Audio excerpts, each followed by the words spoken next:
and to the republic for which it stands, one nation, under God, indivisible, with liberty and justice for all. Thank you. Thank you. Okay. First thing on the agenda, we need to approve the agenda. So, does anyone have any additions to the agenda? Make a motion to approve the agenda as presented. Okay, does anyone, do we have a second on that? I'll second. Yep. All those in favor signify by saying aye. Aye. Agenda stands adopted as presented. I just want to make an announcement that we still are encouraging social distancing and face coverings those who are unvaccinated. Just FYI. Okay, which is kind of hard to do right now, but that's okay. Next item on the agenda is approval of minutes from April 12th, 2021, our joint meeting with the City of Tell City on May 25th, 2021, our May 27th, 2021 meeting, and our June 24th, 2021 meeting. Those were emailed to you, and there was one correction noted. Thanks, David. You're welcome. Thank you. So, if no one has any other additions, the minutes will stand adopted as presented with that noted correction. All right. Next item on the agenda is comments from the public. First person up is Commissioner Greg Jarbo, Dispatch, to talk about dispatch. Please come up to the microphone. Yep. Thank you. Whoa, that's loud. Okay. When I read stuff, I normally get nervous and shake, so just be aware of that, okay? I can sit there all day, but out on this podium for some reason. Some of you that have been here for 4-H, you know that, because when I spoke for them, I would do the same thing. Tonight, I wanted to take this chance to make my position clear on the subject of dispatch. Several months ago, I was asked by the commissioners to take on this task. I did because looking at it, I thought it was just a minor bump in the road, to tell you the truth. Fix the numbers, adjust the contract, and life will go on. Since this included the budget, I also requested Luke to be on the team to represent the council. And then later on, we added David. Also, since I was made the single point of contact or the single voice of the commissioners in this task, I decided that I would put my personal viewpoints to the side, and I chose to represent all the commissioners' viewpoints as a whole.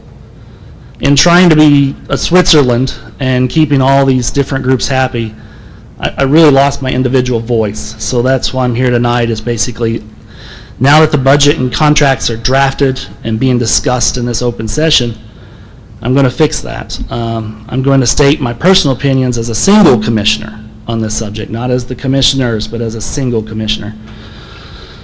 First off, I have purposely tried to make sure that no language in the contract conflicts with the budget decision of the council. It doesn't even have a cost number in it anywhere. The only language around funds is suggested language given by the board subcommittee.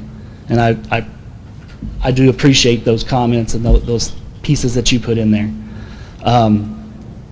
At first, I will say that I was a little irritated because we tried to keep them separate and I saw them, but when I read them, they were good. So thank you for that.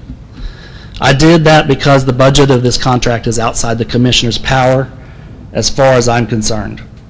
It also does not talk about what funds goes where, except the suggested language in the budget proposal again. Again, it is not the job of the commissioners to decide what funds are used where. I've said those two things 1,000 times, and I know you guys have heard me say those things before, if I have said them once, because I believe that wholeheartedly. Second, the cost of dispatch being presented tonight is fair. During this process, I asked for a budget on what it would take the county to run dispatch. I did that purposely for two reasons. One, in case all this went to hell, sorry for the cuss, and we were forced to do it. Because I completely believed that the numbers would be close to each other. And lo and behold, the number I was given was around $60,000 or 5% of the whole budget cheaper. So knowing how draft budgets and projects work, being on all the stuff that I'm on, that could easily be considered equal in cost or maybe even over it. It's just in that ballpark of right there. And again, that is probably a back of the napkin kind of review too. I don't know how detailed that you can say that was. The cost is a fair number at roughly $1 million. Also, the split of the cost of the county is fair. Again, look at the numbers and the percent population. Third, let's talk about where the money is coming from to do this. It is painless. Is it painless? No. But what budget discussion is where your growth is flat? You end up having to take money from Peter to pay Paul at some point. It's just the way it is. The white paper that Luke did on the jail special lit being lowered by paying off the bond was written a few years back. I think it was even before you ran, or close to it. And I supported him on it back then. Now it has been modified to fit the current need. Most of the special lit tax will be removed and place money in the pockets of citizens, while still moving a portion of it for a new PSAP lit. I have spoken with Luke about keeping a portion of safety lit to ensure the jail is maintained, and I think that's something that can be talked about and looked at. Thank you. It has changed, so it is painful or scary to people, but it is doable.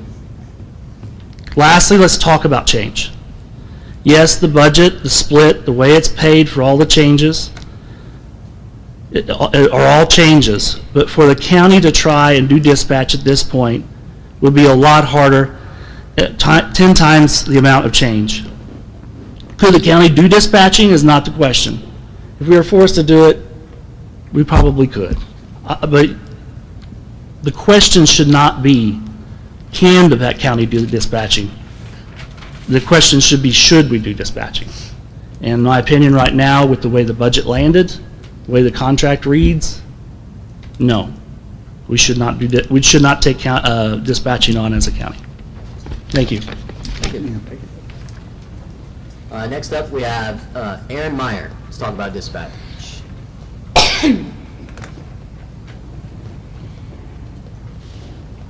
Yep.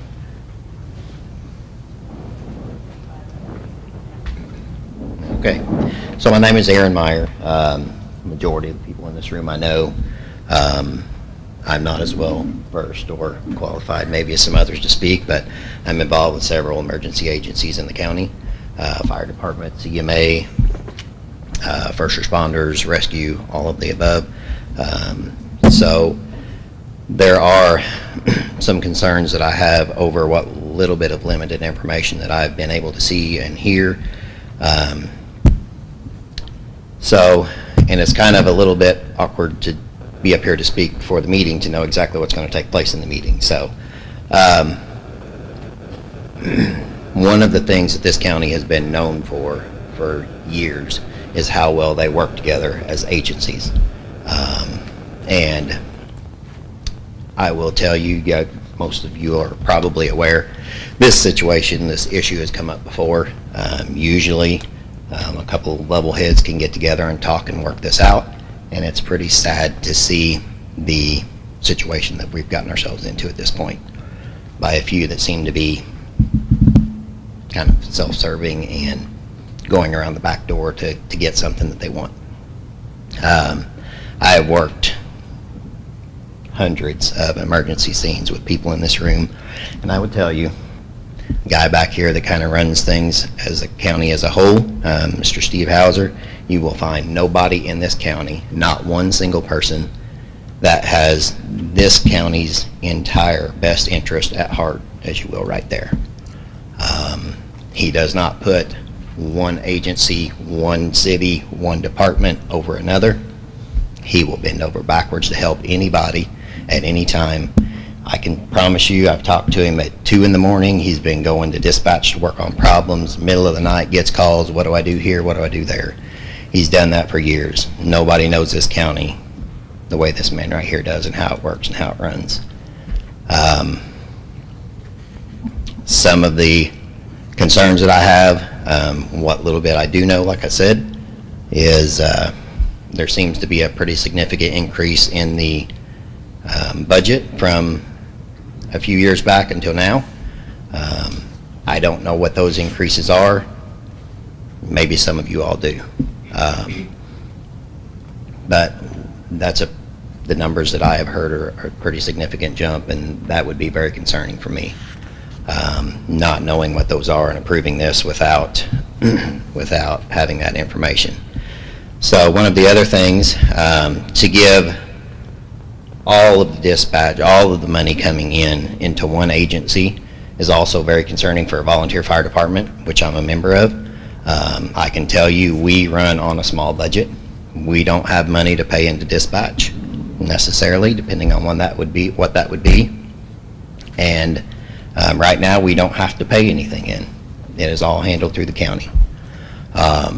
If all that funding goes away and some of those funds that come in that are used for emergencies are absorbed by the city, that's potentially a big issue and could run into problems with my agency and my family and my loved ones that live here. I've heard some comments about some different things that have happened, and I don't know those firsthand, so I would just say that some of the comments that I did hear about, we can close it all up and, walk away from it. That's pretty concerning as a city and as a part of this county. And for an individual to say that makes me kind of hard to believe that they're really worried about the county as a whole and not just, again, self-serving. So I don't have a whole lot else to say other than there are a significant amount of people that do have some concerns and comments and are pretty upset over this and keeping a close eye on it. So thank you for your time. Yep. Thank you. And we are doing a presentation at the end, so I hope you can stick around. All right. That is that. No more people signed up for public comments. Next on the agenda, actually real quick, I got an email from a Luke Thomas in the United Kingdom today, who I guess people from Perry County have been emailing this Luke Thomas in the United Kingdom.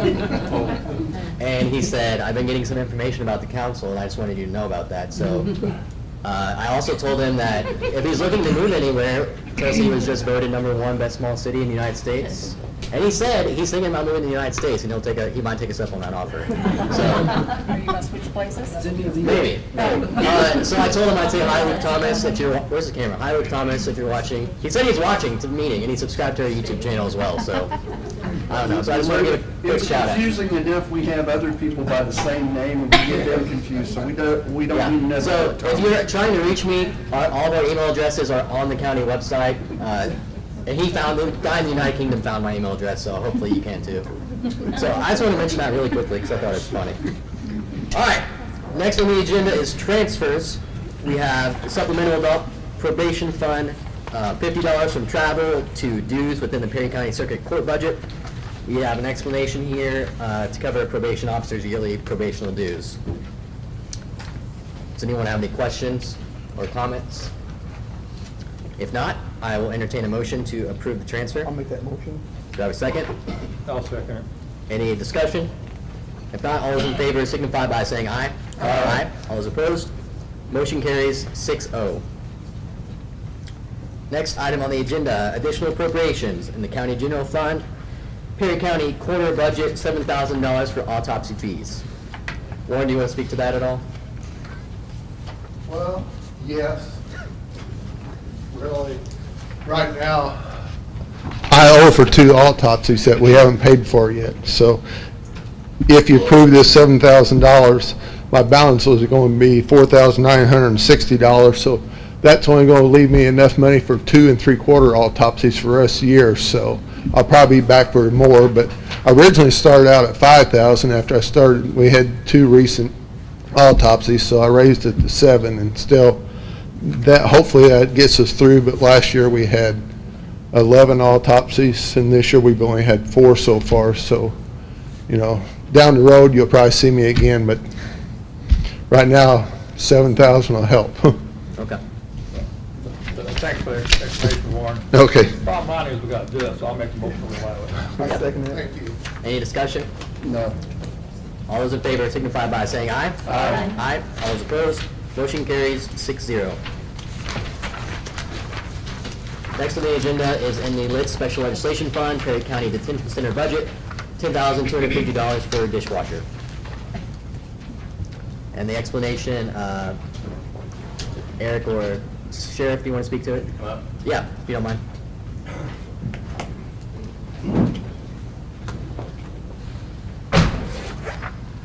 So, a while ago, we had asked for council to approve for us to get a new dishwasher. We have to have it. You guys did approve it. It was my fault. I felt that we could get it done for fixed pretty cheap. I made a mistake there. I was just trying to save money for the county, but now it's time that we need to buy a new dishwasher. The amount is $10,250, and that's what I'm asking for today. And again, we tried. We thought we could fix it. We could not, and I will take responsible for that. Tried to do the best thing, but didn't work. What was the estimate for the repairs that you had? $10,250 for the 2,250? $10,250. What repairs? Oh, I didn't bring those with me. I'm sorry. 2,900. Yes, 900. yeah. I sent the emails. Yes. Yeah. I spoke with Don Sprankle, who's the facilities manager for the hospital, about life expectancy of commercial equipment like in the kitchen. And he asked what brand it was, and I didn't know it. Al told me it's Insignia. Yes. And whereas they have Hobarts, which are pretty well top Top of the line. line. He said normally you expect somewhere around 15 years. So it's ending the end of its useful life. Correct. And we put some money into it last year, which I appreciate, trying to did. help. But now, if we do repairs, what's it going to be next year? Next thing you know, you got more money repairs than what a new dishwasher is. So that being said, I'll make the motion to allow it. Okay, I got a motion. Do I have a second? I'll second. Any further discussion? Hearing none, all those in favor signify by saying aye. Aye. Aye. All those opposed?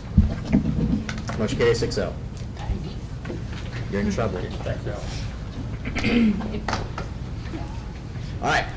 Next up, we have the Motor Vehicle Highway Restricted Fund, Perry County Highway Department budget, $100,000 for stone, $50,000 for culverts.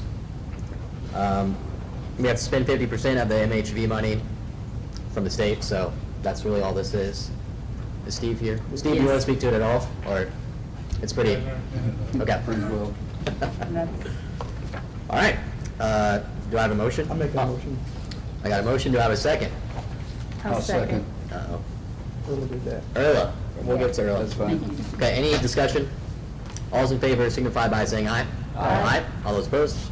Motion carries 6-0.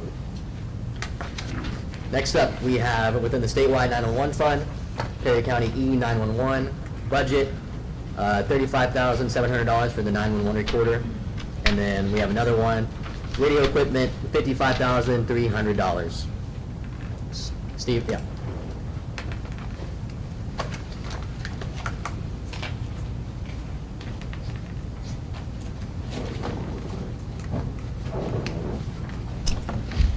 Give you a little brief on it. Back toward the end of June, I was contacted by Derek Lou Allen, Chief of Tell City. They were experiencing problems with their current 911 recorder.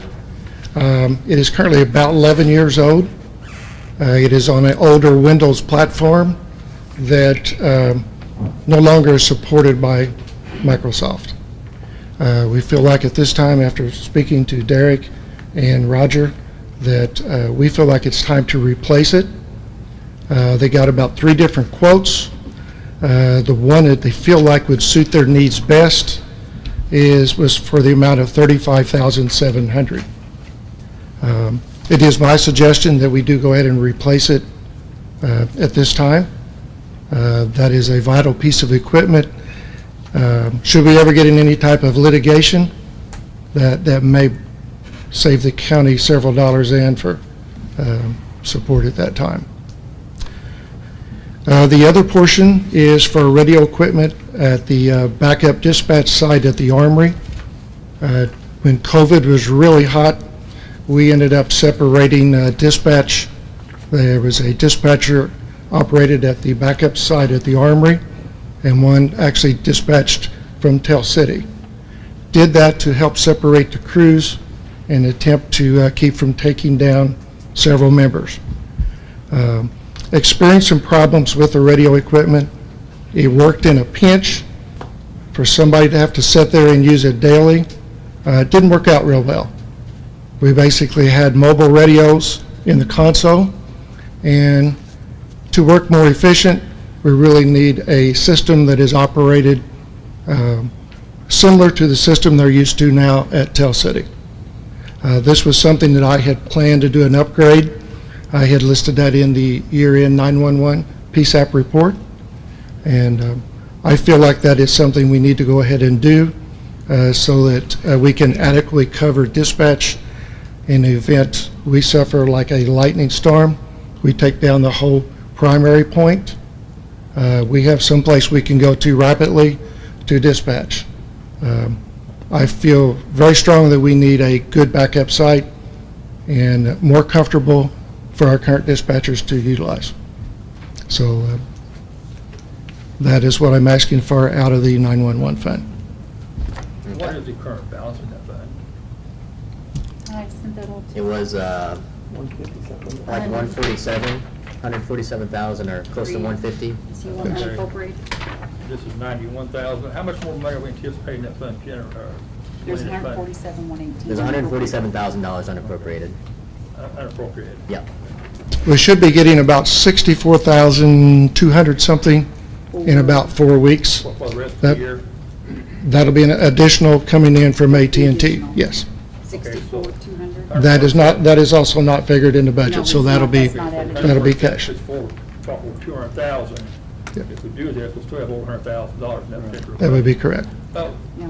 what's the life expectancy on something like that? On the recorder, Yeah, I'm just, we're probably reaching that at 11 years. That is probably the expectancy of that. what's the age of the current system?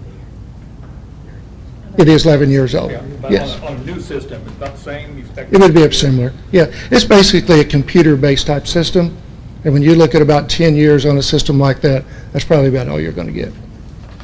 It gets outdated. You know, you're involved in several counties. Similar system to other counties are using? Yes, Okay. yes, this is real similar. There's an additional quick record that they can hit and get real quick information as far as if they miss radio traffic. This is vital to keep for long-term, so they can go back and retrieve the information. Then this here will kind of synchronize quicker between Yes. between two entities? Right.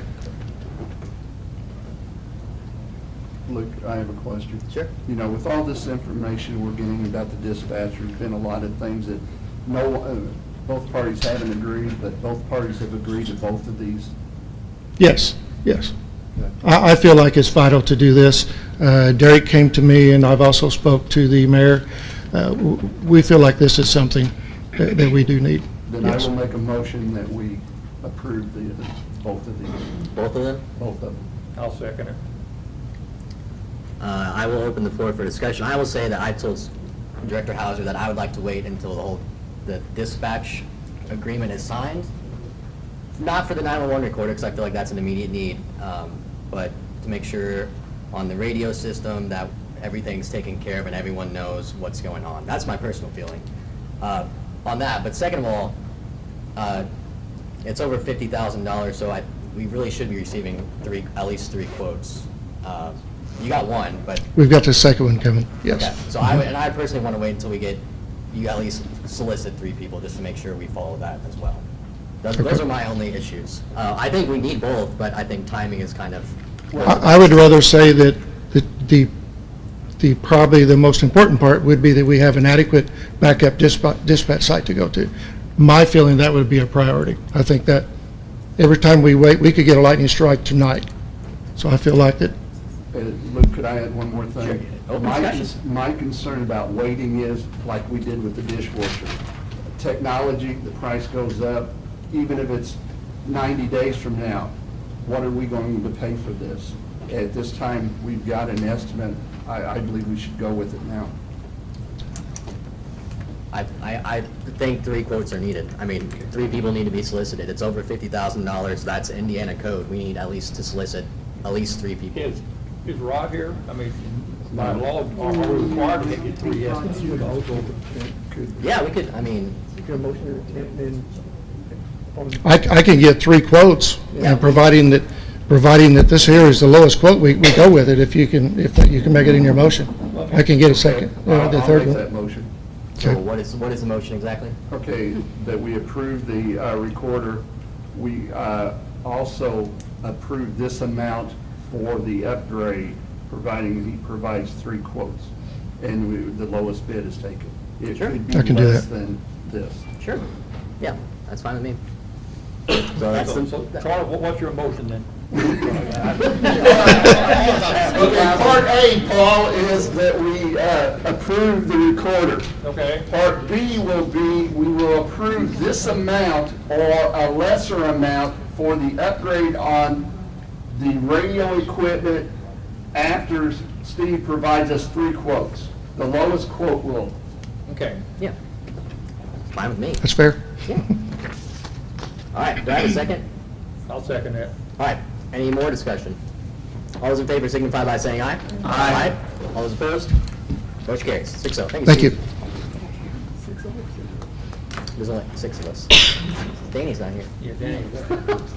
Danny's on vacation. He hasn't been. Okay, next is, oh, yeah, Shannon. Hi, my name is Shannon Limco. Do you mind coming up so we can hear you? My name is Shannon Limco. I work for Tell City Dispatch. I've been a dispatcher personally since 1994, starting in my hometown. I have worked at the makeshift dispatch center at the Armory one time during my career. I have used the recorder 24 hours a day, 7 days a week since the beginning of Tell City PD. So the urgency definitely is for the recorder. Okay. Okay. Thank you. Appreciate your comments.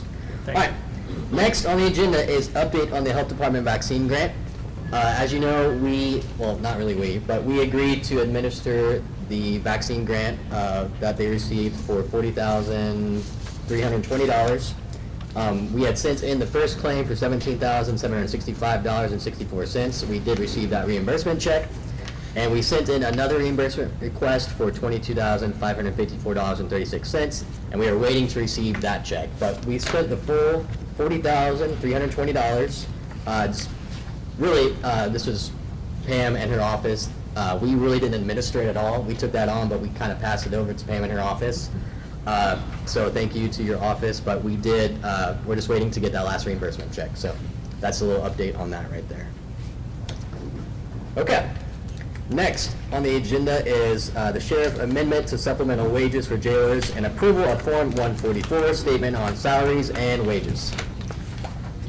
So at our last meeting, yeah, at our last meeting, we discussed supplemental wage for the jail staff at the detention center. The amount we approved was incorrect because I only included 12 pays, and there's actually 13 pays for the rest of the year, so that's my fault. So we just need to approve this additional, what is the amount? $90.28 more for each Okay. person. Okay. So, To tell you how, well, the additional is going to get turned in for August. okay. So this is just. This is just approving the intent. form. Right. Yeah, so we just need to approve the corrected form for the correct pay. So, do you want any questions on that? We got a motion from Erla, a second from David. Any discussion? All those in favor signify by saying aye. Aye. Aye. It's 26 pay periods, not 24. Listen, I did math incorrectly. I'll admit it. Okay. Next on the agenda is approval of the 2022 County Council budget.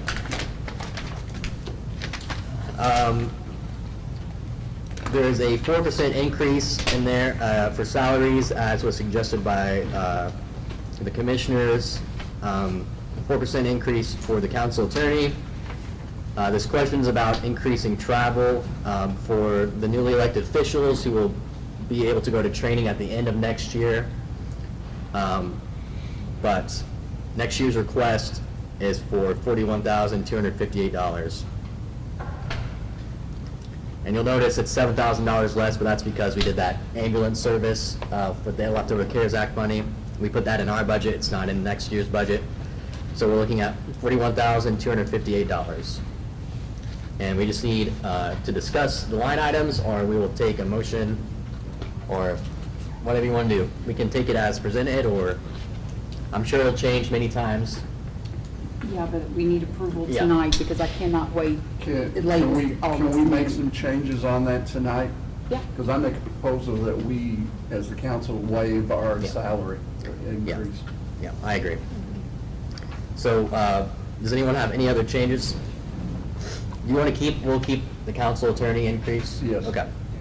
So we will remove our 4% increase in salary from the council, and we will leave everything else as is. So do I have a motion to approve our budget as amended?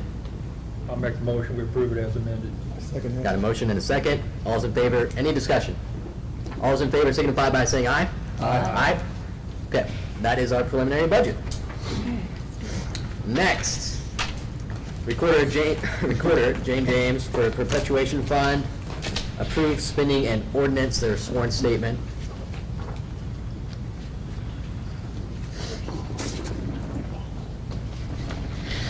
Hello.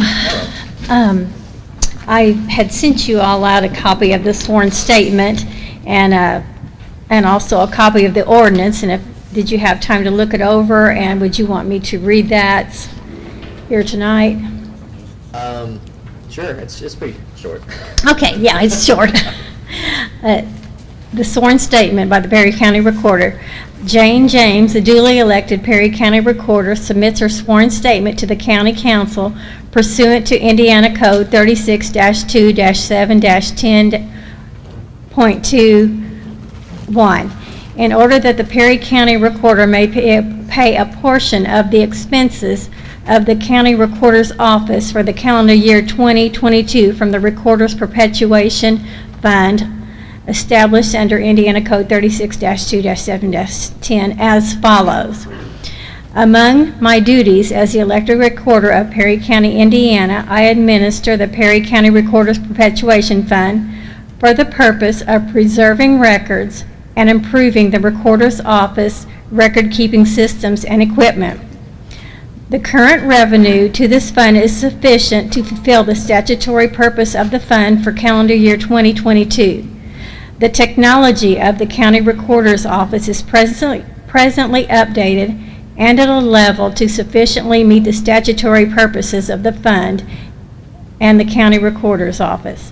The fund has a sufficient reserve consistent with the Recorder's plan to capitalize the next technology or other records management upgrade necessary to fulfill the statutory purpose of the fund and the County Recorder's Office. The County Recorder specifically requests that a specific identifiable portion of the Recorder's Records Perpetuation Fund be used to pay office supplies and other services and charges in the amount of $4,098. And we did a study in the office, and in our worksheet we came up that this is the amount that we have available that we could help with the general fund. Appreciate it. Okay. So then there's an ordinance that has to be approved every year for us to do this. It's an annual thing. I have to come to you. You want me? I can read it. Yes, go ahead. Okay. An ordinance of the Perry County Council approving recorder's request to use monies from the Recorder's Records Perpetuation Fund to pay the Recorder's office supplies and other services and charges. Whereas, pursuant to Indiana Code 36-2-7-10.2 subsection 1, the Perry County Recorder submitted her sworn statement requesting to pay the Recorder's office supplies and other services and charges from the Recorder's Records Perpetuation Fund for the calendar year 2022. And whereas a copy of the Recorder's sworn statement is attached hereto and made part hereof, and whereas pursuant to Indiana Code 36-2-7-10.2 subsection C, upon receiving the Recorder's sworn statement, the County Council may adopt an ordinance approving the Recorder's request, and whereas the County Council wishes to grant the Recorder's request. Now therefore be it as ordained as follows. The County Council hereby grants the Perry County Recorder's request to pay for office supplies and other services and charges in the amount of $4,098 from the Recorder's Perpetuation Fund. Do I have a motion? I'll make a motion. I second it. Any discussion? All those in favor signify by saying aye. Aye. All those opposed? Motion carries 6-0. It's adopted on the first reading. Thank you. Thank you, Jane. Thanks, Jane. All right. Teresa? All right, next on the agenda is the dispatch proposed funding. We have a presentation. It's going to take a little bit to set up, so just bear with us real quick. Okay. think it picks you up better. Okay.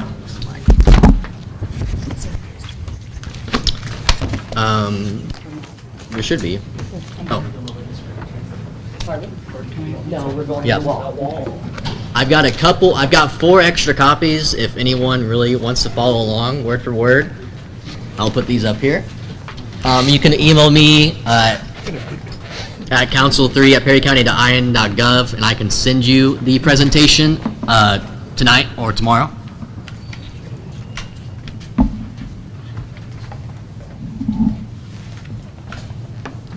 So this is kind of it's gonna be a presentation, but it's also kind of gonna be an open discussion. So if you have questions, just raise your hand, I'll call on you. We do have a resolution on decorum and meeting procedures, so we ask that you everything is germane, you're polite, you're cordial, all that good stuff. So, once Teresa gets that set up, we will be good to go. We'll probably need to dim lights. Yes, yeah.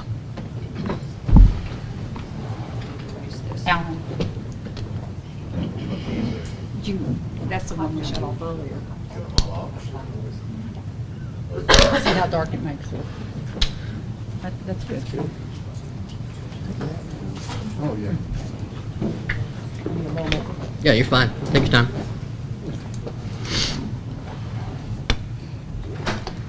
Like I said, I will, if you just shoot me an email tomorrow or tonight, I'll send this out to you.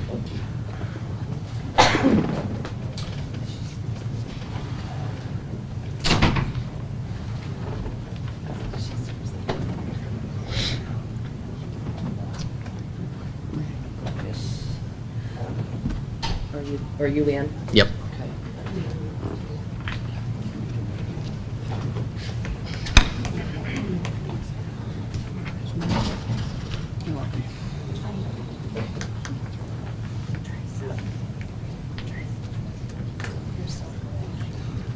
Yeah, also, I just want to thank Teresa, as the county administrator. I asked her to do this, and she had no problem doing it. So, thank you. We're not there yet. Well, we're close. Hold on a second.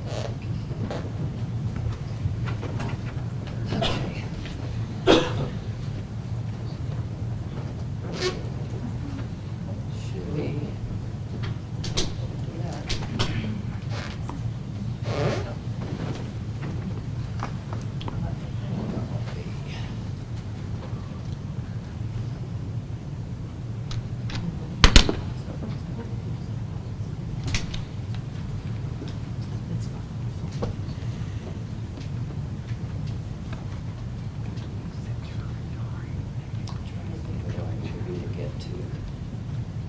Movie mode.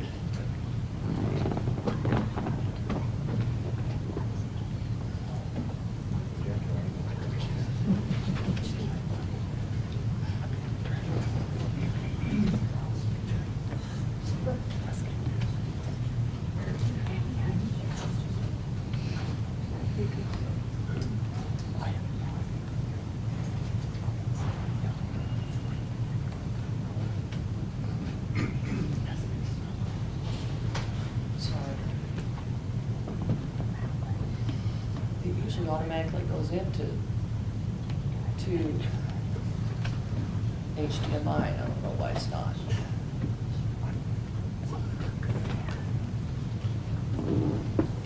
Is it your laptop? Yeah. Can you hit Window P? Somebody offer some help? Window P? Yeah. When you do that, does it give you options? Yep. Don't want to duplicate? Duplicate.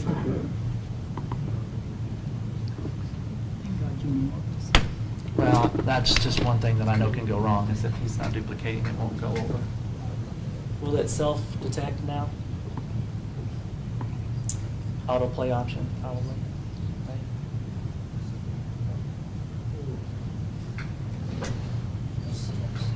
Let me do that, see if I can get out of this. Be in the way.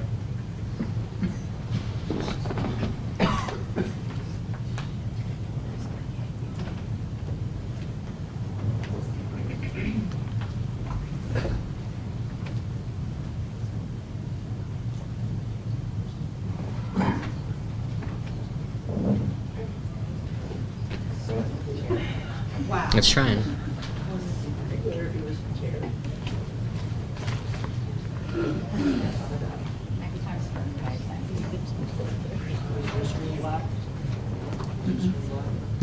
Can I come see? Sure. Leave it on HDMI and I'll see if it might be something.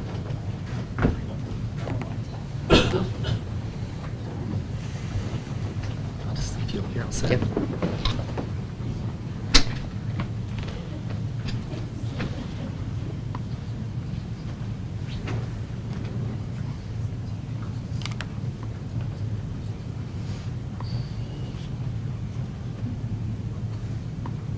You need a light on.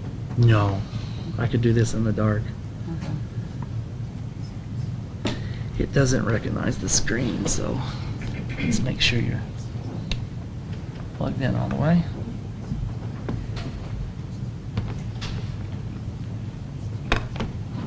There you go. Yay. Okay. Great. Thank you. Send the bill to Luke Thomas. Send the bill to Charlie Baumeister. UK. And the United Kingdom, yes. Luke Thomas in the United Kingdom, please. Maybe email, I'll do it just for fun. I hope he's Give watching. me a chance to go switch. Okay. Cameras. Sorry about that. No, you're fine.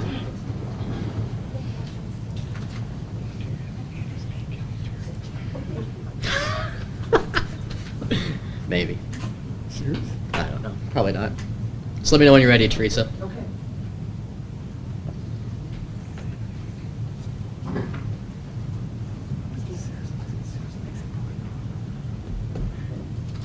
We're good? Okay. So this is a potential dispatch funding framework. This was kind of what we discussed with the City of Tell City, City of Hamilton, Town of Troy, at our 2 meetings that we had at City Hall over the past weeks. So here's a general outline of what I'm going to talk about. We're going to talk about the interlocal agreement itself, statewide 911 fund, the public safety local income tax, and then we're going to talk a little bit about the new funding framework, the local income taxes and its separate parts. We're going to talk about the reported PSAP costs. And then we're going to talk city's suggested funding and then what our counter proposal to the city is. So, currently, the county enters into an interlocal agreement with the city to provide dispatch services. We've done this for a number of years. And according to the agreement, dispatch services means those services provided by TCPD to the county in past years, including, but not limited to, those services set forth in Exhibit A. And there's an exhibit with all the services listed. And the city also must provide sufficient personnel, office space, supplies, and equipment to provide those services. So in return for the city providing our dispatches services, in 2021, the county paid the city $171,689.25. That sum was paid with these funds. $122,000 came from the statewide 911 fund, and $49,690 will come out of our public safety local income tax fund. So just a little bit about the statewide 911 fund in general. The fund was a creation of the Indiana General Assembly through the statewide 911 board, whose primary responsibilities are to develop, implement, and oversee the statewide 911 system. And in order to do that, the 911 board assesses a monthly statewide 911 fee on each standard user that is a customer having a place of primary use in Indiana at a rate of $1, and you'll see that on your bill. So each year, after the 911 board retains the necessary amounts it needs to function, it then distributes the remainder to counties. These distributions are equal to the total amount of the 911 fees distributed to counties during the 2013 fiscal year. So after that distribution, if there's anything left, the 911 board gives additional distributions to counties in the following manner. 90% based on a county's percentage of the state's population, and 10% distributed equally among counties, and this is what is commonly referred to as the 90-10 split.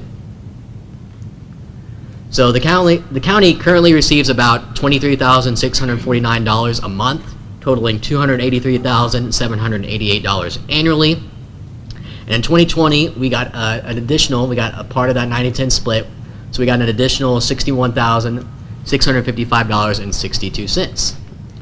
So in total, we received about $345,000 from the statewide 911 fund and the associated fees. And so what we do with those fees is we place them into our local statewide 911 fund. We just talked about an additional appropriation from that tonight. Approximately 40% of those funds are utilized each year to pay for the dispatch service from the city, and the remaining 60% is used for a variety of purposes: salaries, lease payments on equipment, GIS mapping, and etc. So now the public safety local income tax. So in 2015, the council adopted a public safety local income tax of 0.25%, and it is a portion of the city or of the county's overall 1.81% local income tax rate. And that is assessed against the county income of wage earners who live in the county. So if you live in the county, you pay that tax on your income. So Tell City, Cannleton, Troy, and the county receive a distribution of that revenue from the public safety lit. In 2020, those distributions were as follows. So the county gets the biggest chunk of that, Troy gets the least amount, and you can see those there. That's based on, it's a portion, part of it's based on your property tax levy. It's a weird formula, it doesn't make any sense to me, I don't know. But there is a formula. But each year, the state budget agency provides qualifying counties with a supplemental distribution of income tax dollars, and you get that by if your trust account up in the state exceeds 15% of the certified distribution, you get that same year, the State Board of Accounts releases money from your trust account. So in 2020, the county did receive a supplemental distribution, and of that, public safety tax dollars were as follows.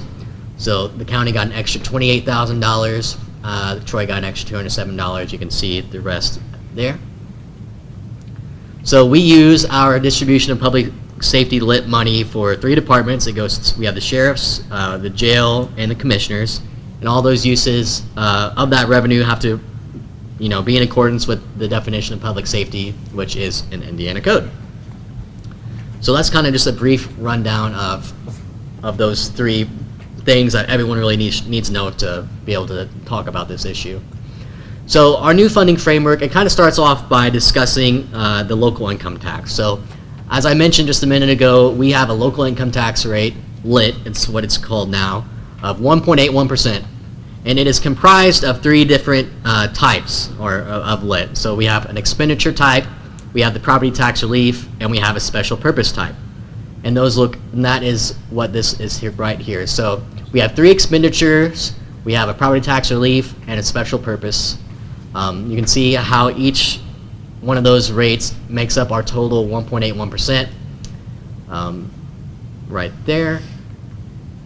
So in 2021, the county, and by the county I mean all the entities in the county, will receive $7,029,009 in lit revenue, and that is distributed to the following entities in this manner. So this only includes the county, Tell City, Cannleton, and Troy. It doesn't include the library or any special units of government.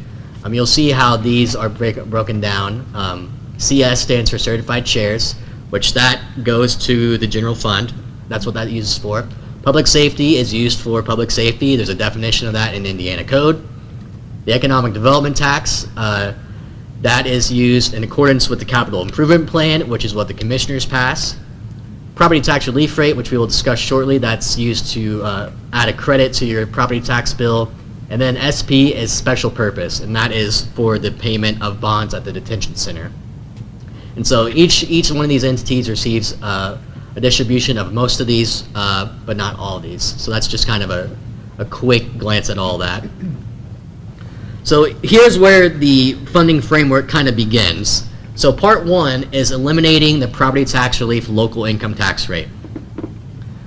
So the property tax relief local income tax is used to provide a property tax credit to reduce property tax liabilities of homesteads and to help the county recover revenue lost to circuit breaker credits. And circuit breaker credits are caused by tax caps, which are part of the Indiana Constitution. It was passed in 2010. You're only allowed to pay so much on your property taxes each year. You are capped at a certain amount, and that's what that is. So we use this tax to try to supplement to kind of make up the loss from the circuit breaker credit. So We take a big hit because we're not allowed, we can only collect up to your tax cap. So we use this to try to recoup as much money as we can. But there is a big issue with this tax.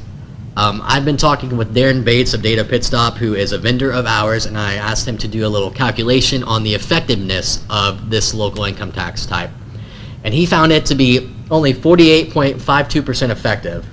So in reality, what that means is all this tax is doing, most of the time, it's just reducing property tax liabilities over half the time. So we collect money, and half the time we give it straight back to you, because we only use 48% of it to actually help us recover revenue. So you pay it on your income taxes, and then you end up basically getting back.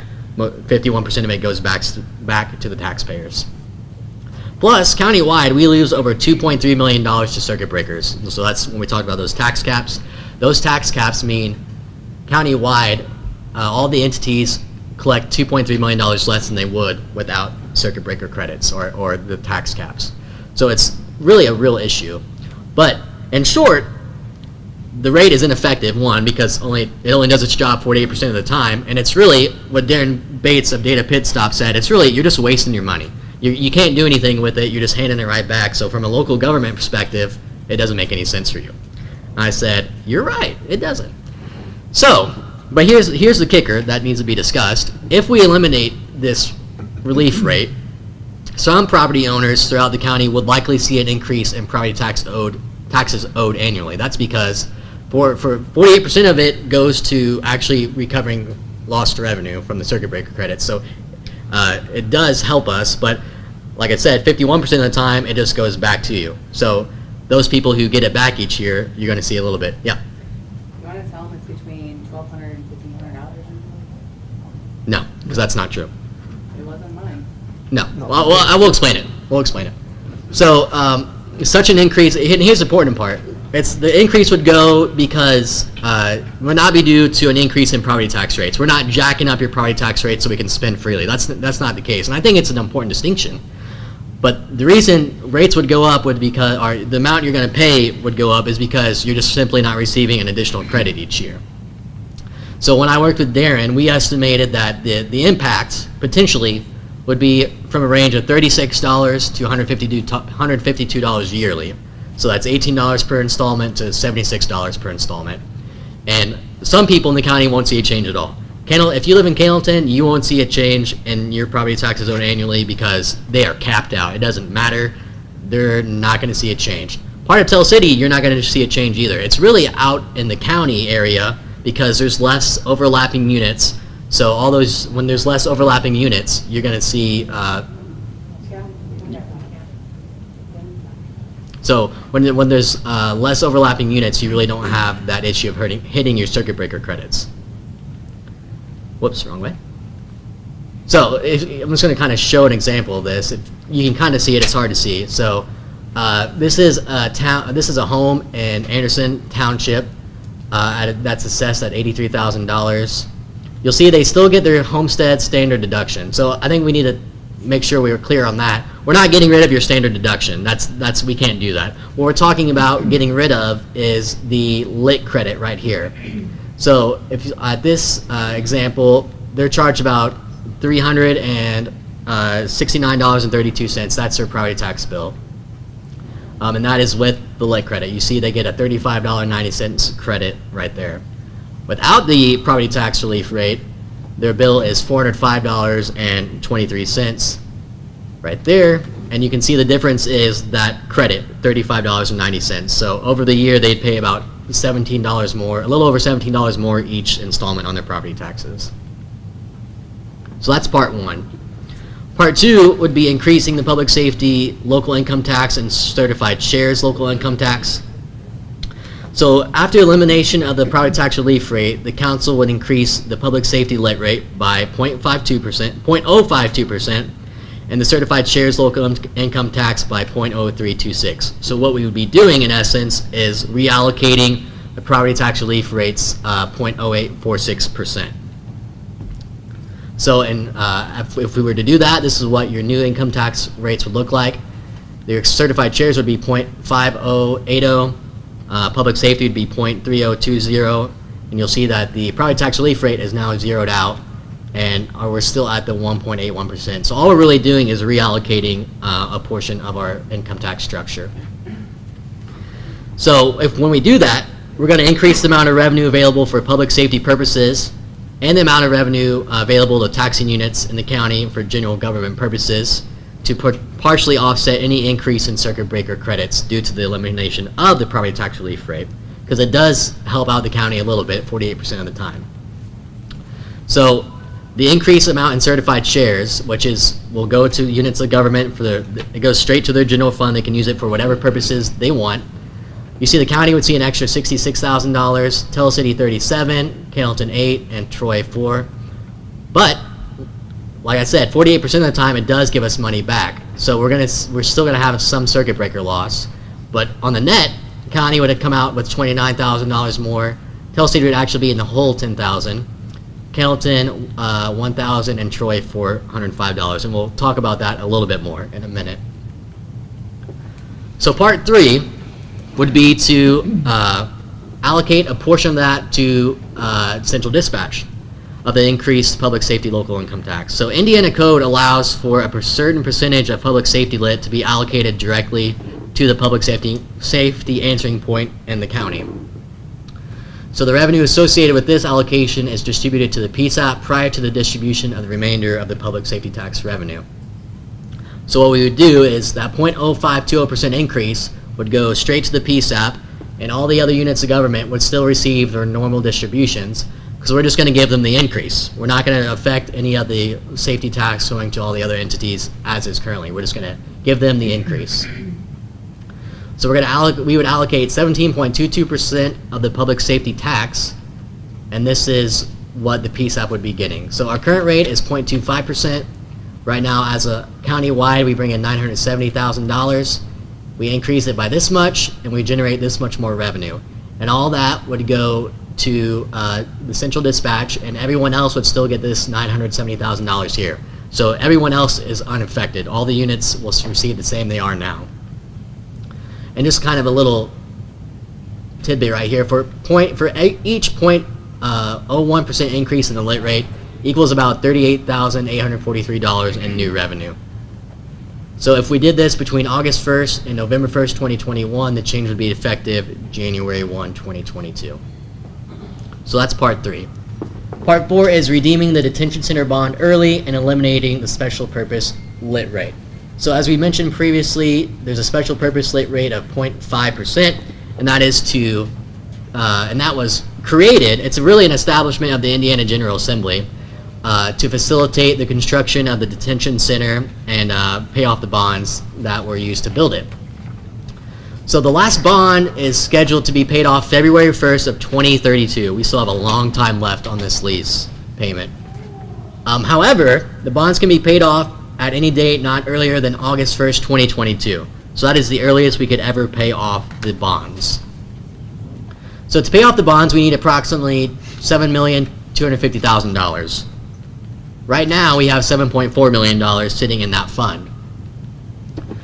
So after factoring in revenues and remaining bond payments up until January 2023, there'd be approximately $2.3 million that would be transferred to a detention center operations and maintenance fund, and it'd be only used for detention center operations and maintenance. And that is because early this year, the council asked the state legislature to change that law, and they changed it, and the law now says all this money remaining has to go to detention center operations and maintenance only. It can be used for nothing else. And here's a very important part. If we did redeem the bonds in 2023 in January, we would save the taxpayers over $1 million in income taxes that you would not have to pay. A huge savings to the taxpayer. So, but we'd really need to engage Baker Tilly, who's done all the bonding work for the county, to see if this is really feasible. So we don't want to just do this willy-nilly. We need to make sure we have professional opinion on that.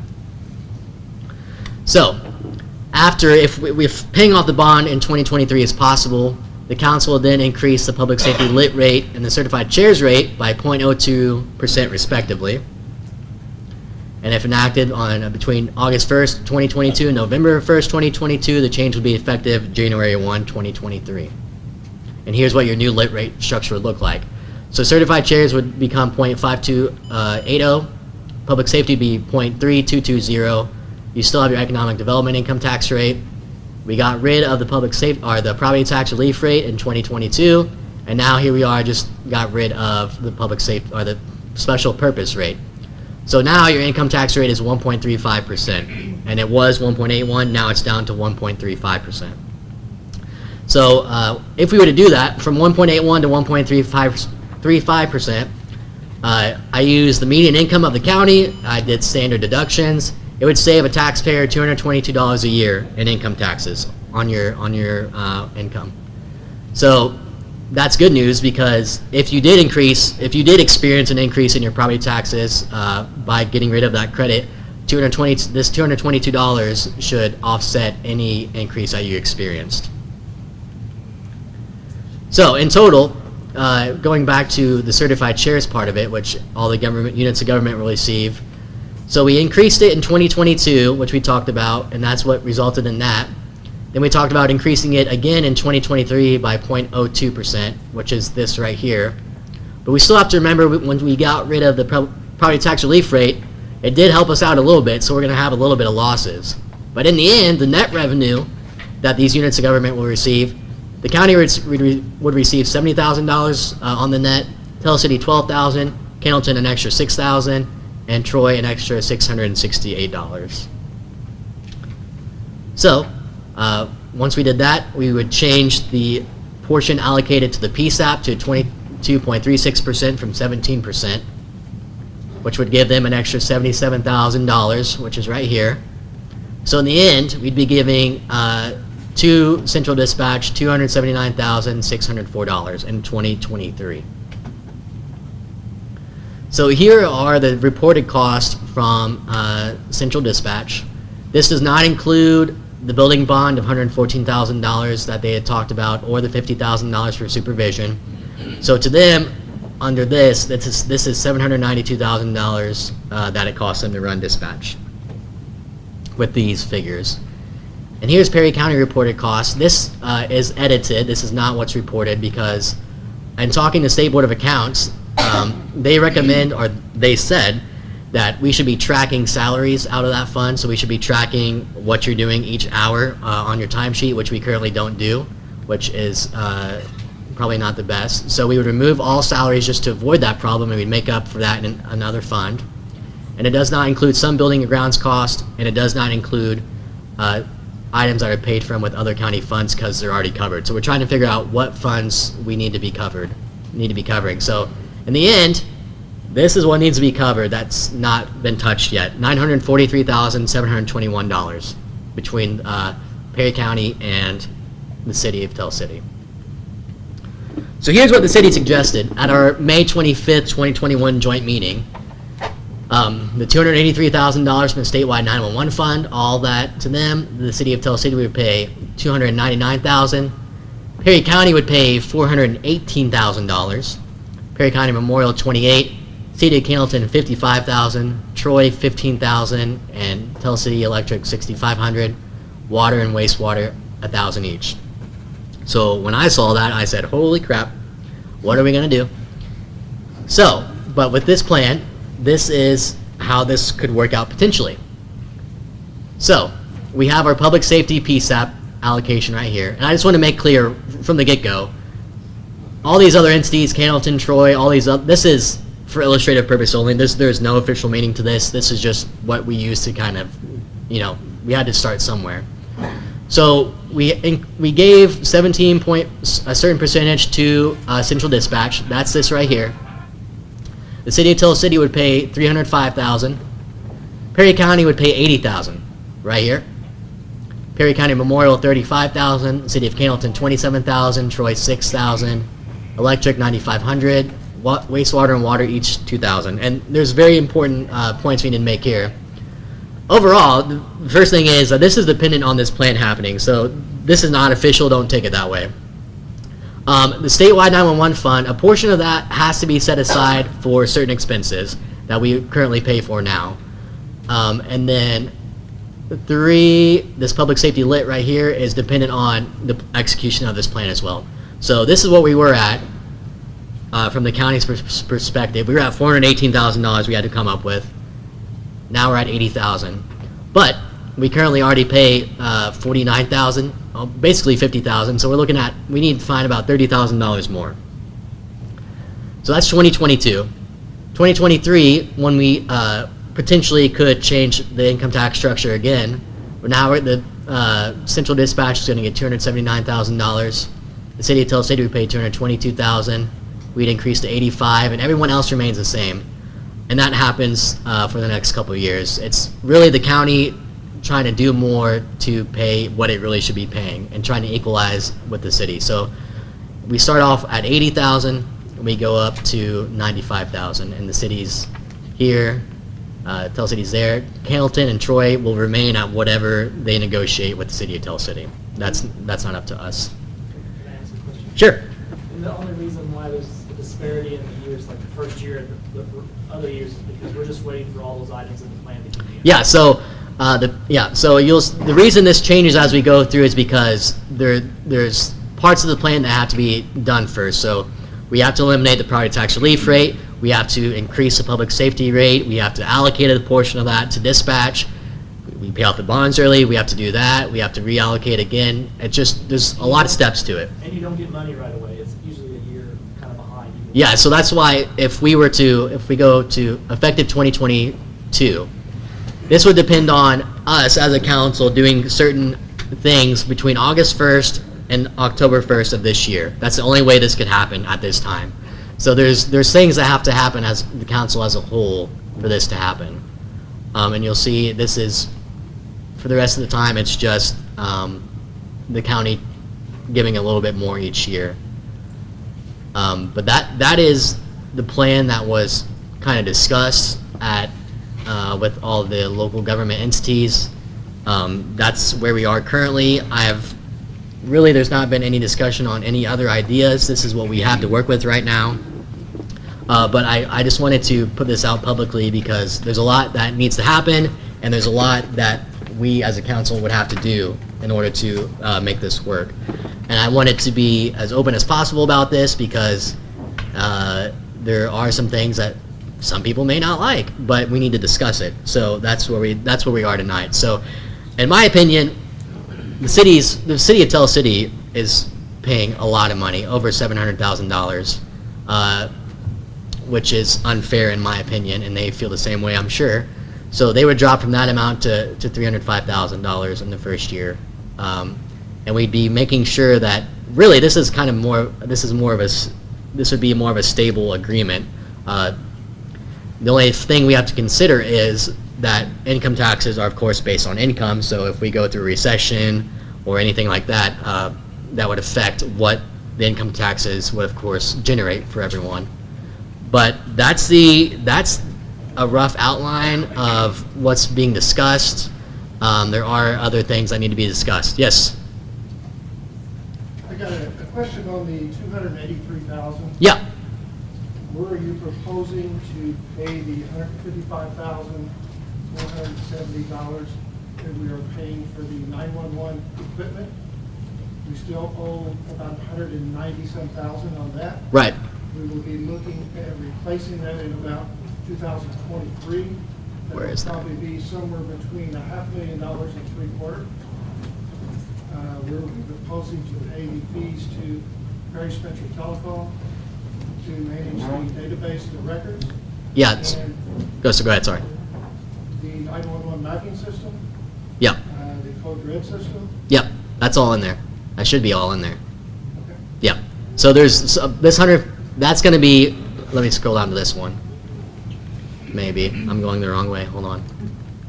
So you'll see those two asterisks there. So this is saying a portion of this is dedicated to certain expenditures, like you're saying. So that 283 will not exactly be passed on to Tell City? Not to my understanding, no, because we still have things that have to be paid for. Yeah. Thank you. Yep. But it's a little bit less because we're potentially taking salaries out. We'll pick those up somewhere else so they receive a little bit more. So that's what that reduction is there. But there are things, to my understanding, that are county responsibility. So that's my understanding as of right now, where those discussions are. Does anyone have any yeah, Whenever you talk about property tax. yeah. Okay, whenever you go adjusting that, all these that have done hit the cap. So truthfully, the city count are not gonna see any raises whatsoever. It's just all the outlying people out in the counties, their taxes are gonna go through the roof. I know That's not, I would, That $80,000 home, there ain't hardly anybody got an $80,000. well, that is what yeah, that's the assessed value. I worked with Dr. Larry DeBoer at Purdue University. I asked him to help me out on this, and he presented those figures somewhere. I worked with him on this. That is the average assessed value of homes in Perry County. So that's all I had to go off of. And that's assessed value. That's not what you sell it for. No. That's assessed value. So it is always lower. Yeah. So that is what Dr. Larry DeBoer worked with me on that. So yeah, there is going to be an increase for some, but it'll only be an increase on your outlying counties. yes. Nobody else is going to see it. Right, but you have to remember that the city residents, where are all the TIF districts in Tell City? They're in Tell City, they're in Troy Township. So the city has felt a burden for a long time because all these TIF districts are in their areas. So they have to deal with that, and that prevents their property taxes from dropping because all this assessed value is kept in all these TIF districts within their area. So really, like this courthouse right here, this was built on the taxpayers of Troy Township, Indiana. No one else paid for it. They've had to deal with that by themselves. I mean, to me, it's a small. I mean, it's not small. We're talking $36 to $152. They ain't gonna see that $36. It's gonna be a lot more. Yeah, I mean, I just had to give a range. That's all I could do because property taxes are based on assessed valuation, deductions, all this other stuff. It's really hard to say what an impact would be, so the best I could do was give a range. But the point of dropping the income taxes was we save $200. If you save $200 from an income tax reduction, that should hopefully offset any increases that you may see. I would have to see that figured out first. Yeah, that's. Well, on an $80,000 home, ain't many people got that. I can put together a spreadsheet and look at other assessed values, but I can probably put one together too. yeah, I worked off Larry DeBoer. He helped me do this, so yes. Well, my question is, he said 80,000, but have you seen the price of properties going, and assessment is based off of how. Right. the price. So, come next year and the following year, our assessed value is gonna go up. Right. And up, so. Yeah, we're that's gonna pay more and more and more. yeah, that's true.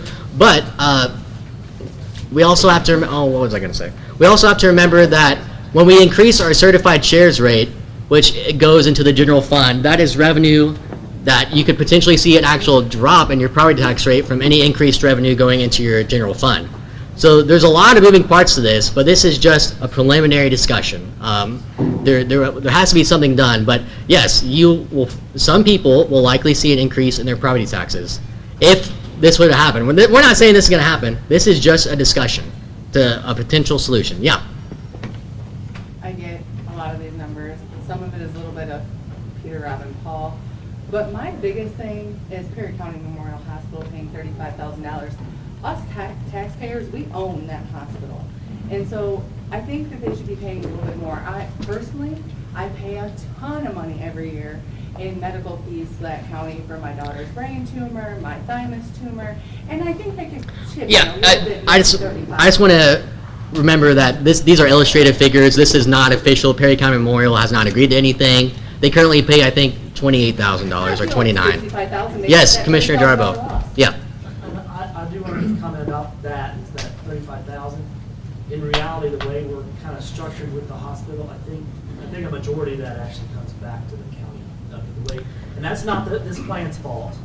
That's just the way it's structured and how the payments to the EMS stuff. Right, and I mean, not anything to do with this plan. But when you look at that number, don't get all stuck on that number because it really doesn't mean anything. A little bit of that is ours anyway. It's going to be county. Yeah. That structure is paying the taxes for it, plus they're not kicking back, and they're paying the medical. And understand that 35,000, 28,000, whichever lands, is what is for dispatch fees for the ambulance service, which is part of the ambulance budget, or the ambulance subsidy budget. That's where that But as a taxpayer, don't we just buy them some an ambulance. That's what I'm saying is, I feel like that could be 60 grand, and that's your. Right, and that's not up to us. This is just illustrative figures. That's not up to us at all. Now, that pays for dispatch services for the ambulance. That's what that is. I mean, it's not actually the hospital, it's passed through, it's an expense passed through by the hospital. That, correct, Luke? I mean, That's where. it depends on what their revenues are, I guess. It just really depends. Yeah, but I mean, it's, revenues or losses in the EMS only, not the entire hospital. So, I mean, it has nothing to do with if you go to the hospital, to the ER, or if you, it really doesn't. Yeah. have anything to do with that. Yes, back there. Sorry, I can't. Oh, hey, Glenn. We changed the tax rate. Will this cause us to, and I think you had it on your slide, Barry, will cause us to hit our tax caps quicker? We showed that we would gain in certain areas, but we would lose in others. Is that because we hit our tax caps? Because I know that if we change the rate, that will change when we hit our circuit breakers, correct? Let me pull that up again real quick. Okay. Whoops. So your cap is based on the assessed value of your home. So My personal caps are, yes. Yeah. I'm talking about when we hit our circuit breakers for the county, because once we go so high, they just cut us off. well, the circuit breakers, the tax caps are only they're individual.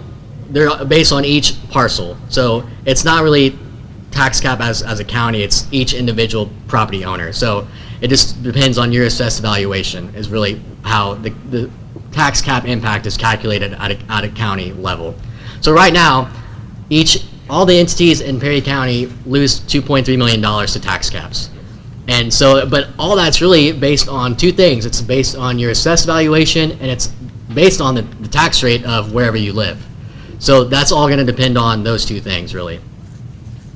I don't know if I answered your question or I not. guess my question is could we hit our circuit breakers quicker because of that? Well, Could that affect the point at which we hit that circuit breaker? Because when we hit the circuit breakers, everybody loses, right? We send in a budget for the. it depends on, it depends on which units of government underlie where you live. So like if you live in Tell City, you've got the county, Troy Township, the city of Tell City, Perry County, all those entities, it affects everyone, yeah. Yeah, so I'm not 100% sure on your exact question, but I can think about that and I can get back with you. Luke, can I make a point? Sure. One of the things when I looked at this plan, and you gotta kind of look at it, somewhat you gotta look at it individualized, and but if you look at part of it, when you go to where the income tax portion is, so I did it personally on my house, and you could there probably is a way to where we can put it to where you do it on yours. Yeah. But I did it on mine, and I did it on a couple others, but I know what their taxes are, it says. And what I found was, yes, my property tax went up, I think it was like $120 some odd dollars. It went up. But the money that I got back was way more in my income. So I got more money back in my paycheck than I lost on my property taxes.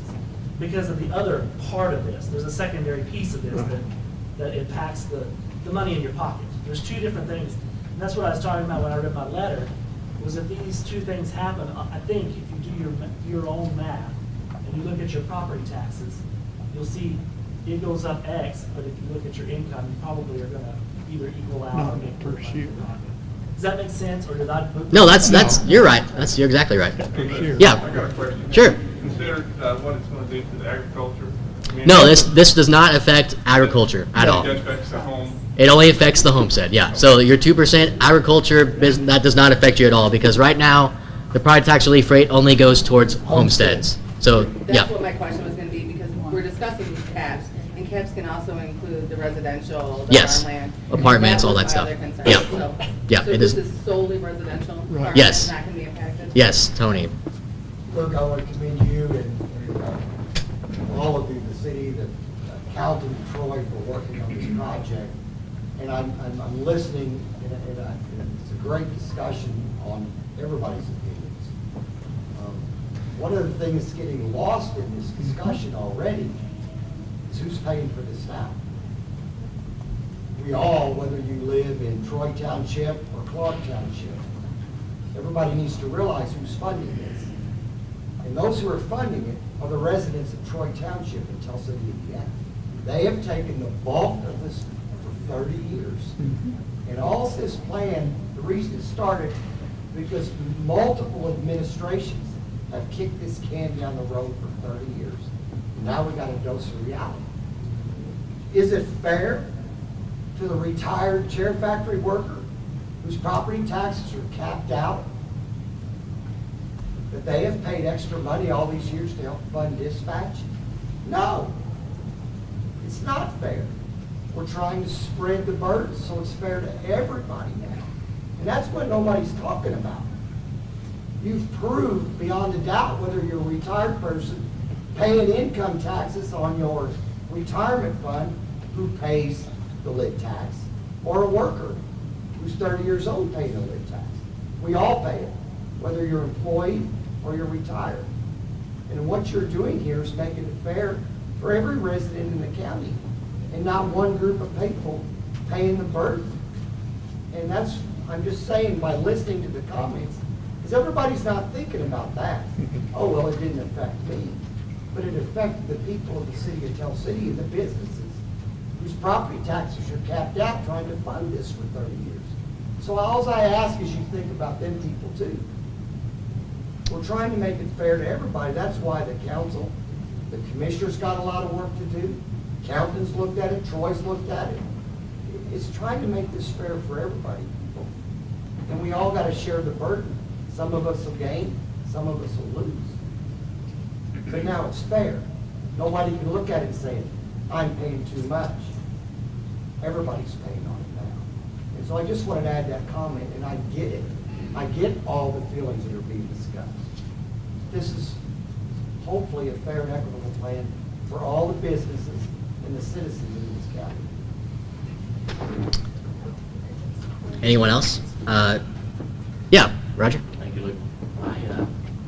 Maybe I have something in the PowerPoint, so I apologize. I look at 283, that appears to me to be the hope harmless, or better known as the guaranteed funds.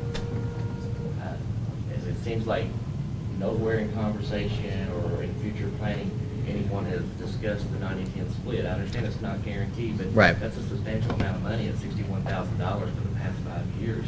And it too, as just like the whole harmless, it too is designed to fund the PSAP and have those expenses. So I just wanted to know, maybe you thought maybe you had a plan for That's the 90-10. a great question. How to retain 90-10 has not really been discussed. But it adds up. Yeah, that's something as well. Yeah, I think Steve had his hand up first. Yeah, Steve? The 90-10 is exactly what we asked for those expenses to be took out of tonight for those emergencies that come up. That is not a large amount of money to keep $100,000 there for surplus. We don't know what may occur in dispatch tomorrow that we may have to dip in. I may have to be back next month and ask for more. So those funds are what we keep in reserve for those emergencies, and they can only be spent on certain items, like the 911 recorder. We have spent those funds many times in the past. They don't just build up. That's not just a pot of money there for anyone to dip into. They have a specific use, and those are those emergencies like you guys approved tonight, and I do appreciate that. I would imagine that they would stay in a reserve fund. I mean, but it really hasn't been discussed, and I think we'll have to do that eventually. I don't know if maybe, Greg, have you talked about it? You've seen the draft contracts. I mean, I've shared them with you so that you can know what's going on for this discussion. And the draft contract's in there. It does have where there is a reserve fund in there. I think talking about what the cap is in that fund, I think we still need to do that, but I'm leaving that for the open door for the commissioners, because I don't want to be the one that says this is the dollar amount. I think that's open door discussion. But that's in there, and so is, the discussion around where it's used at. It actually lists the war equipment, PSAP expenditures, and that kind of stuff too. But I think the other portion of that is that, let's say that is $150,000 this year, I think is what you're at now, before these expenditures, right? Mm-hmm. If all of a sudden we got some magical number of $250,000 in there, if we have a cap of where we keep that, why wouldn't some of that Got me too. Right in the middle of Sorry, it got me too. So why wouldn't we take some of that portion and actually apply it to this bill to lower everybody's costs? Right. You see what I'm saying? Even if it's a year. We'll keep it just a little bit longer if you don't mind. Whatever it is, But I agree with Steve, we've got to keep some money in there, because what if something happens to your set of consoles? You know, your consoles, I said consoles, but consoles or something like that, or a recorder. But, you know. To answer your question, for the past several years, since I've been in this administration, I've been going to my board members, city board, and asking for them to find money out of their, whatever fund Connie can find it out of. But I don't want to do that To anymore. pay them. We don't. That's what I'm saying, I don't want to do that anymore. So that's what I'm saying, that we leave money in there for those kind of things. But once it hits, and this is just what we put in the draft, and just one commissioner speaking, here, I want to make that clear.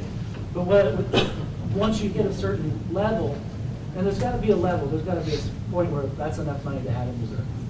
And then you think about, well, what do you do with that excess? But like Steve said, you got to have something in there, because a repeater goes out, like I said, consoles go out, a recorder goes out. You got to have it there. But like you said, I think what we need to do is now, we're all kind of, the whole group now is in that discussion of that decision of where we're, and I think in the past, to Steve's defense, I think in the past, there's been some stuff that you've asked for that we paid out of the PSAC. Steve's always helped as much as he can. So I think that needs to continue on, and but I do agree with you that we need to watch that fund and not let it grow tremendously. But I don't think we've done that in the past either. I don't think we've had. What are you gonna do with, okay, so if it's to 250,000 and that's your cap, then what are you proposing to do with like the overage? Well, that's, yeah, let's, One commissioner, so I don't want to go into that. let's leave that for a commissioner meeting, because, yeah, this is, I just wanted to say it is being discussed. Yeah. I don't want to think people thought it was just a letter. My concern though is, it's remains PSAP. It Oh, it has to be spent on PSAP. Yeah, it should be Has to for be other spent stuff. on Okay, PSAP. to answer your question, Candy, we don't know the answer to what it'll be spent on, because we don't know what's gonna come up. We don't know what piece of equipment's gonna fail. I got that. I But just the wanted state to be sure that it stays. Right, the state requires that money is spent on certain things, and it has to do with PSAP. So, I mean, So- it's hard to say that. yeah, and that's a commissioner more, I guess, they're gonna talk about Sorry, that. I No, it's didn't fine. go into that realm, but I just wanted Right. to make sure. Does anyone have any questions about the, yeah, I didn't mean to open another account. No, it's- I just didn't want it to be overlooked. yeah, and then you're Good right. question. Yeah, I agree. Anyone, go ahead. So I just want to say something really quick. I think when you guys talk about the 41%, that it's, I want to give a face to that 41%, because that 41% who are already capped are your retirees, are your veterans who have already paid in, who are your disabled, who really can't afford to just have an unknown cap. I'm sorry, but maybe I'm okay. partial to this, because I just had an issue with this. Okay, When I know what you're saying. my property tax is figured into my escrow payment Yeah. for my house. And so they accidentally didn't cap me. It was a huge process to go and figure Yeah. out why I didn't get capped. Sorry, I was trying to figure out why I got it now. I got you. Yeah. And so I had to come up here, I had to go through a whole bunch of people up here at the courthouse to figure out what happened. It was a one little error on my property management companies that didn't fill out a date, and so I didn't get capped on something. And it was a huge cost to me. And I don't want to see those who have earned a cap lose it, those who can't afford a cap to be removed, and what that's going to do to them. These numbers that you have, I appreciate what you have done, but the average house is not 80,000. There are people sitting in this audience right now that have $400,000 houses. We're going to have 4 times that amount of a bill. But you have to remember, caps are caps. They're at 1%, 2%, 3%. So no matter what your assessed value is, when you hit 1% of that, your assessed value, that's all you're going to pay. We're not talking about, we're not eliminating caps. Caps are constitution. They're in the Indiana State Constitution. They're not going anywhere. All we're talking about is the property tax relief rate. Yeah, yeah. Which funds, when you look on your property tax bill, you will see I it. am one of those, of the 41% that gets that credit back. Yeah. So, Yes. you Well, know, 52. I don't want to lose it. Yeah, 51% of people actually just get it right back. Yeah. Yes, Tony. One more thing, and Sheriff Malone can attest to this, and I think Warren's here can remember, by eliminating, paying that bond off early, I don't think in the history of Perry County have we ever had $2 million in a fund set up to help maintain our jail. And we've never done that. Paul, you've been here for years. It's a wonderful thing, plus you did state again. It's a talking good about problem to money, have. saving the taxpayers over $1 million in interest.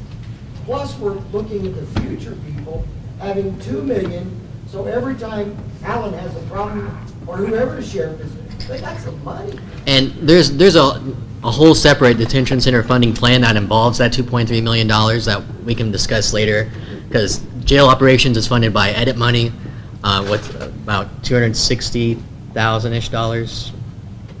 The jail operations, yeah.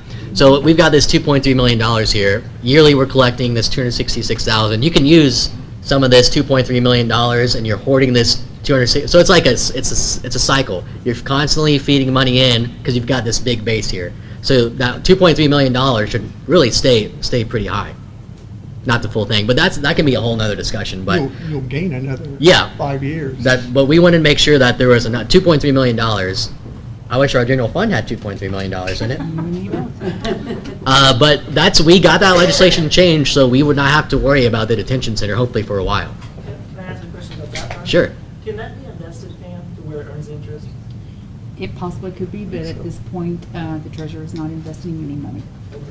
But it's something we need to look into, yeah. Is that, if you know you only need 100 in emergency funds, and the rest could be invested, and the interest could pay some of that. We can check into that. Yeah, and that $2.3 million we could pull some money out of the sheriff's fund and the general fund or the public safety fund. We could free up money in those funds for other things in their budgets with that $2.3 million. So there's a lot of benefits to it, in my opinion. But that's just my opinion. And we also talked, if the jail did get in trouble, there's ways to Right. the list Yeah. to get us back to where we Yeah. But hopefully $2.3 million would last us a Yeah, while. we would hope. Yeah. But that's the end of that presentation. Thanks for listening. If you have any questions, this is not official. This is just a discussion. This is currently the only funding framework that I am aware of at this point, but now it's really in the council's hands. What are your thoughts? What do you think our next steps should be? Yeah, so does anyone on the council have questions or comments? Luke, in regards to removing that lit. Which tax, one?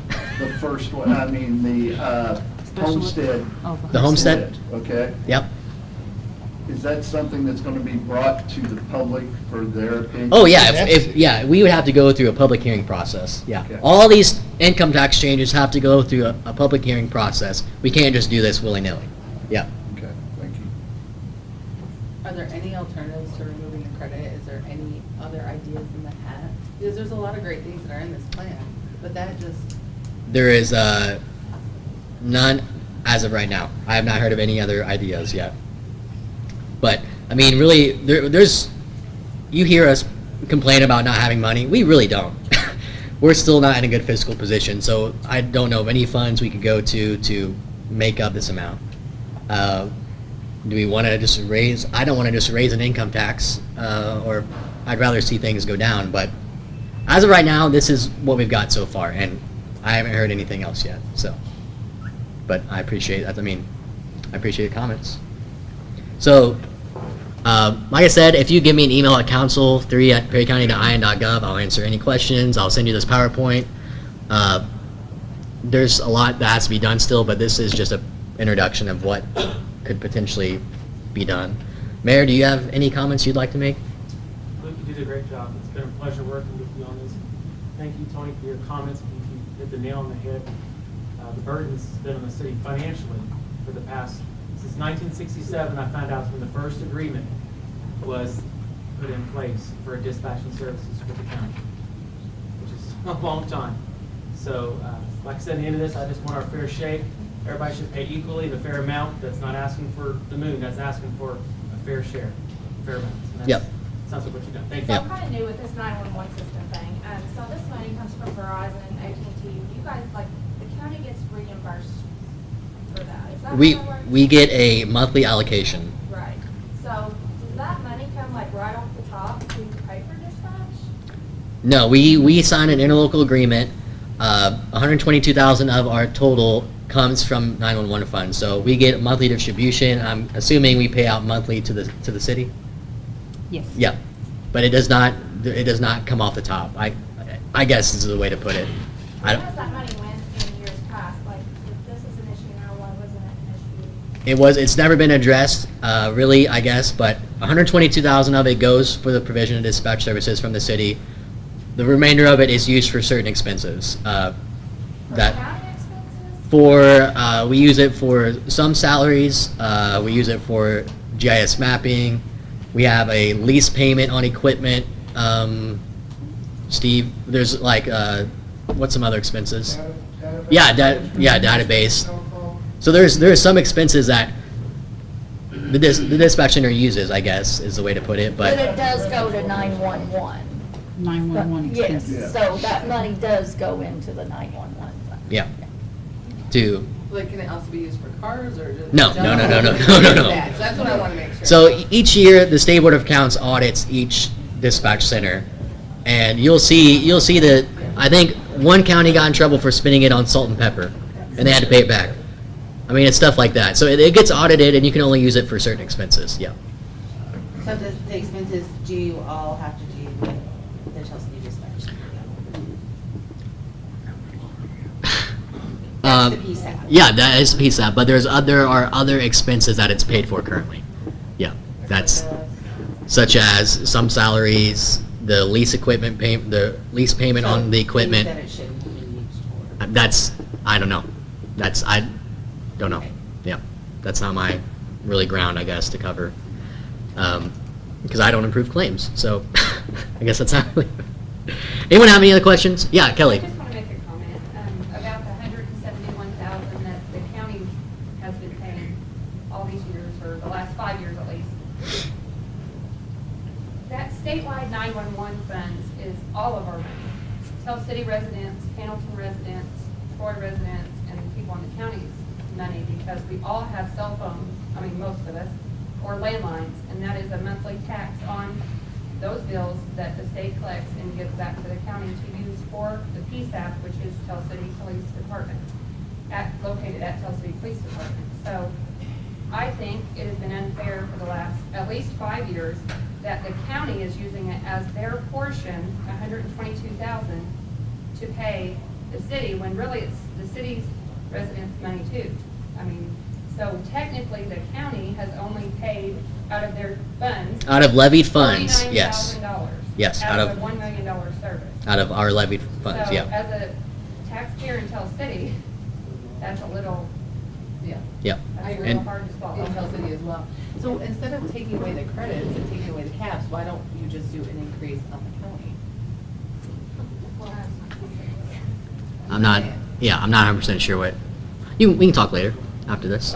Does anyone have any other questions before we, council? Thanks for dealing with me for talking so long. You did a good job, Luke. I appreciate it. But this is what we have so far, people. It's not set in stone, but this is the base we have to work off from. So this will require council action between August 1st and October 1st. We've got a couple months before we have to do anything by state statute guidelines. Maybe. Where is it?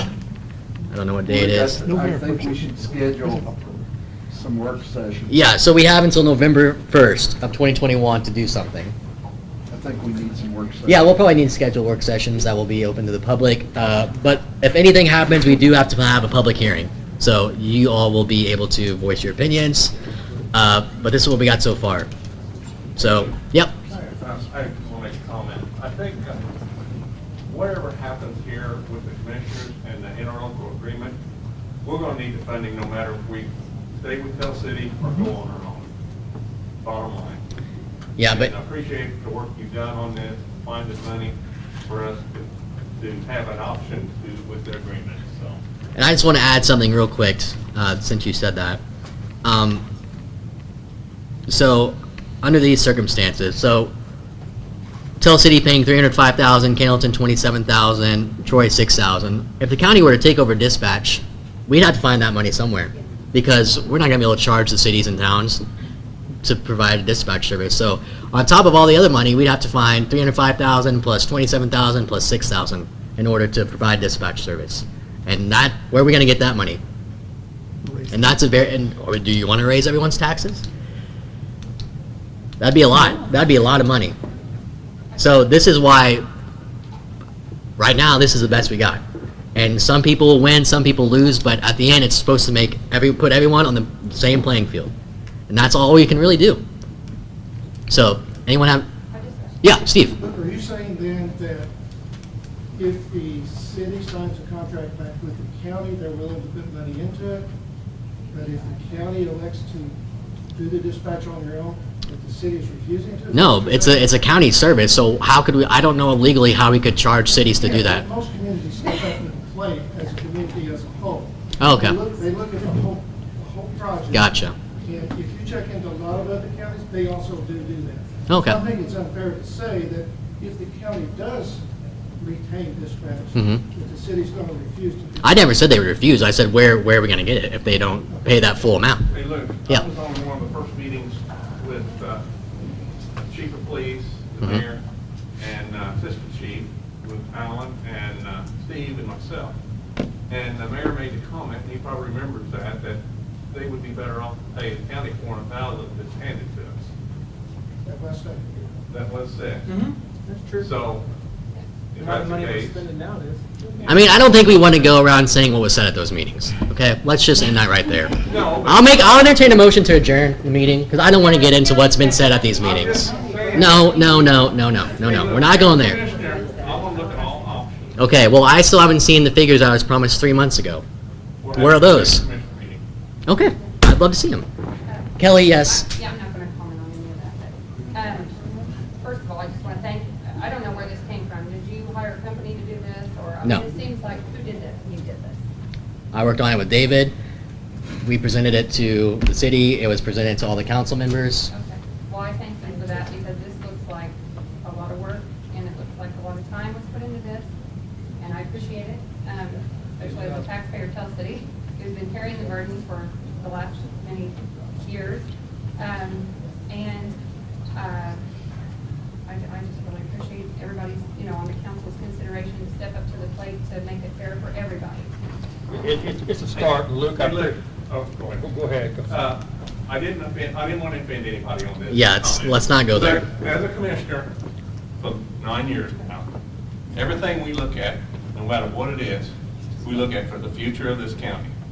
No matter if it's today, tomorrow, 20 years from now. And that's what we have to do with this. This is not any different.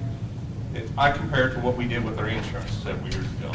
That was a tough decision, but we took care of it. And now we're in pretty good shape. Yeah, we are. We're doing better. But we want to look at every option we can as commissioners before we sign anything. And that's where I requested our employees to get some numbers. And we're going to have those numbers and kind of compare so we can have something to go by. Because I'm not looking at today or tomorrow on this. I'm looking at 10 years down the road. Where will we be on dispatch at that time? Will we be better with Tell City? We could be. Or would we be better by ourselves? That's an option we have to look at all the way around. And I understand what you're saying, but at that point, you're saying that all things are going to be equal. All things haven't been equal. But you're saying like the way you're. Yeah, okay. down- Yeah. Wait a minute, you can't change what happened in the past, though. But what you can change is what goes on in the future. But we want the very best for the county. All right. Let's stop. I'm not getting into it. I just- No. We're gonna stop. We're gonna stop. I want to hear comments from the council. No one else at this point. I appreciate everybody's comments. We can go on. Yeah, forever. let's. That's gonna be more meetings. We got to. Oh, we got to. Luke, I appreciate your efforts on this. I want to make a motion with adjourn. I second that. All those in favor signify by saying aye. Aye. I appreciate everyone's time. If you have any questions, please reach out. Yeah, it's nice. Sorry about that. No, it's. I'm TV cleaning. Okay. Yeah, I was like.